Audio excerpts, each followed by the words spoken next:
The story begins with our protagonist and his team completing the final dungeon, and the dungeon started collapsing. Every monster in that dungeon was out to kill them. There were too many of them. So our protagonist sacrifices himself to save his friends and his team and asks them to write a novel about him when they get back. Now we see how it all started. These monsters are called underworlders, people that lived underground as the underground civilization.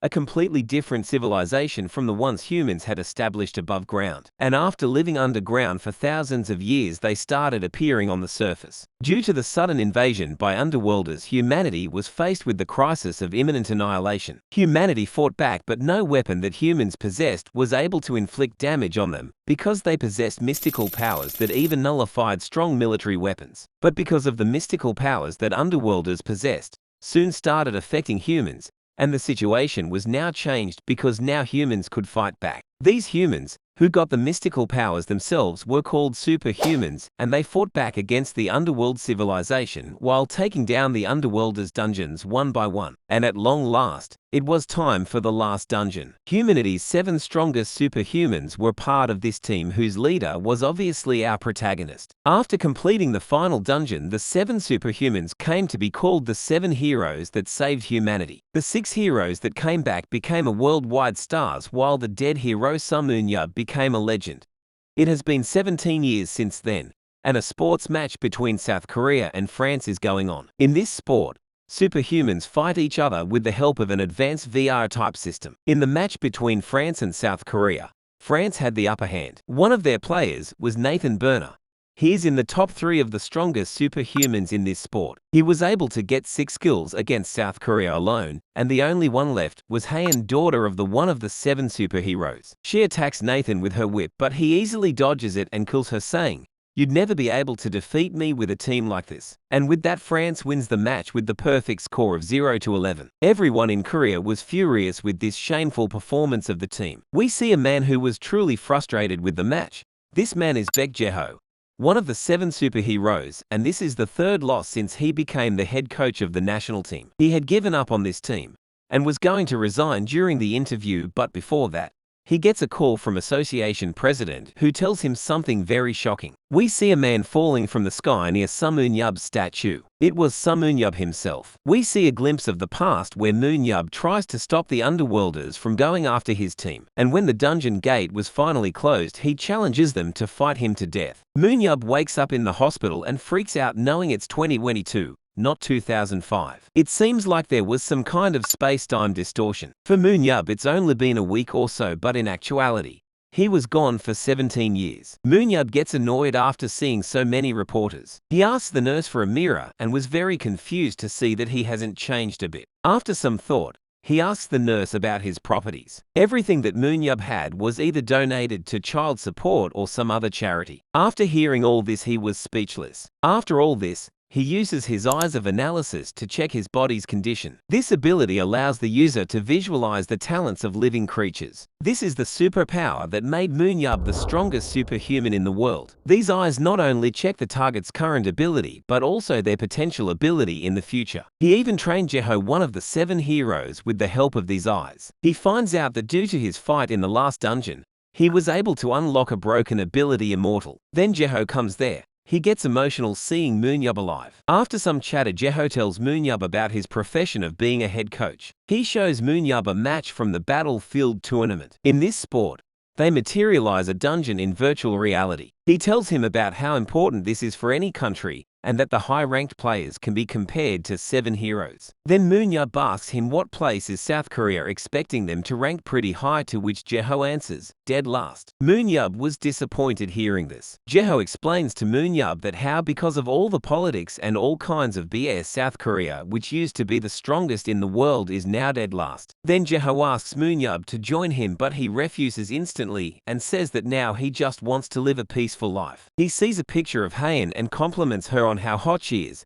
only to find out that she is Jae-ho's daughter. Now that Munyub has nothing to do, he spends his days watching shows and playing games. But he gets annoyed by reporters and decides to answer their questions in one place once and for all. The next day, the reporters gather in one place and ask some questions about how he survived the dungeon and all, and finally, Someone asks him if he is going to enter the battlefield, to which he replies that he won't. Another reporter tells him about Gerald Walker, the strongest player in the US, challenged him, saying 7 superheroes ain't that strong. Munyab asks if he was in the top 3, but he was not. So he insults him, saying if can't even manage to get into the top 3, he can't say a word. He also says if he wants to fight him in real life. Walker gets furious and asks his manager to prepare a plane to South Korea right now. They asked for an official match between the US and South Korea. Since Munyab doesn't play Battlefield, Walker wants to take out his anger on Korean team, and Jeho was very tense because of this. Jeho's daughter Haein comes home after hearing the news about his uncle's arrival. She jumps to hug him as soon as she sees him. She asks him if he really wasn't interested in playing and asks him to at least go to the association with her to do avatar check. After many requests, he decides to go with her. They arrive at the association and show him how it's done. After Haein was done, she asks him to give it a try.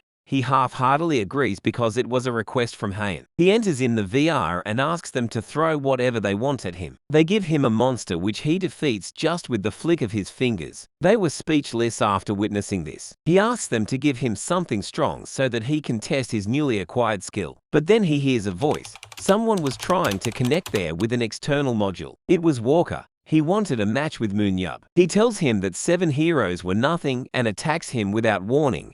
But he dodges it without any difficulty, and Munyab was also excited now. We come to know it was the association president and Jeho himself that allowed this match. Munyab was surprised at how good Walker was. He used his eye of analysis on him and found out that his skills are off the chart. He even thinks he is on par with 7 heroes, and now he can finally test his new skill on this guy. He attacks Walker, but as he goes closer to him, he stops on purpose to get hit by him. Everyone was wondering why he stopped right in front of him. They were shocked to see he wasn't dead yet because he didn't even guard against him. It's because Munyab used the immortal skill that allows him to be immune to death by physical causes. He asked the controller to seal his immortal skill, otherwise this won't be a proper fight. They were stunned to see this kind of skill even existed, but they were able to lock it easily. Now, Munyab teases Walker for not making it in the top 3. Walker gets angry and attacks Munyab, and they start to fight again. Munyab comes up from behind, but Walker was even able to dodge that. Munyab was impressed by him, but he decides to end this match with the next attack. Walker loses the match, but because he wasn't just all talk, Munyab gives him some tips on how can improve his skill by turning to a smaller shield, and asks him to pay his lesson fee. Walker accepts it, but he forces him to fight him again in 2 weeks in an official match, but Munyab again denies it. They argue over it for some time, and the association president gets a sly idea. The next day they edit the conversation between Munyab and Walker in such a way that Munyab agrees to fight Walker if he would defeat South Korea with a perfect score in the next match. Munyab was stunned to hear this news for the first time himself and gets angry. Munyab confronts the association president on how they edited out all the where he declines to fight. President apologizes for this incident and explains the situation and how he couldn't deny the proposal from the US itself and all. He tells him about how if their team were to kill even one US team member, he wouldn't have to participate in the match. After a long conversion, Munyab agrees to this because he owes something to the president. President promises to keep his promise to Munyab, but Munyab was unaware of the fact that the US has already won 3 times with a perfect score of 0-11 against South Korea. The next morning, Munyab sees Jeho training Haein. He uses his eyes of analysis on Haein and finds out Jeho is wasting his time on training Haein on the skills she already has reached her potential. He thinks if Haein, the ace player of the team, is in this state, then he might have to enter the battlefield. So he decides to train Haein from now until the day of the match. On the other hand, Walker also gets strong because of Munyab's advice and decides to compensate him with $10 million. He was persistent to fight Munyab. It's finally the day of the match. Everyone was excited because if the US team won with a perfect score, they will get to see Munyab, the strongest hero, in action. This match will commence in the dungeon, the Palace of Mata Boni, and these are the rules on the screen. Then round 1 begins. US team starts to engage with the skeletons on the first floor, while the Korean team ignores the skeleton and goes straight for the first floor boss.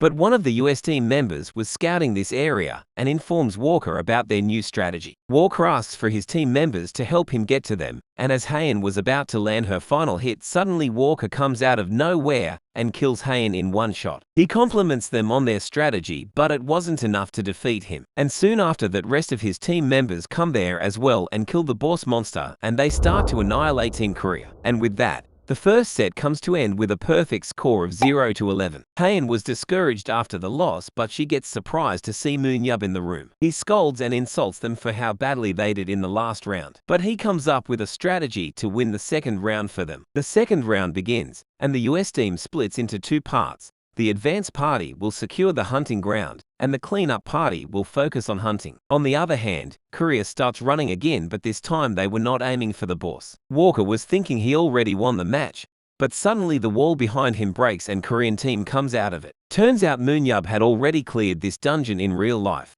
so he knew of a secret passage not many people know of, and decided to attack the hunting team all at once. Based on his previous encounter with Walker, he was able to find his weakness, which is his foot. Walker's advance party was far, so they were not able to help them. Walker tries to fight back and even kills many players, but in the end, it was 3 versus 8.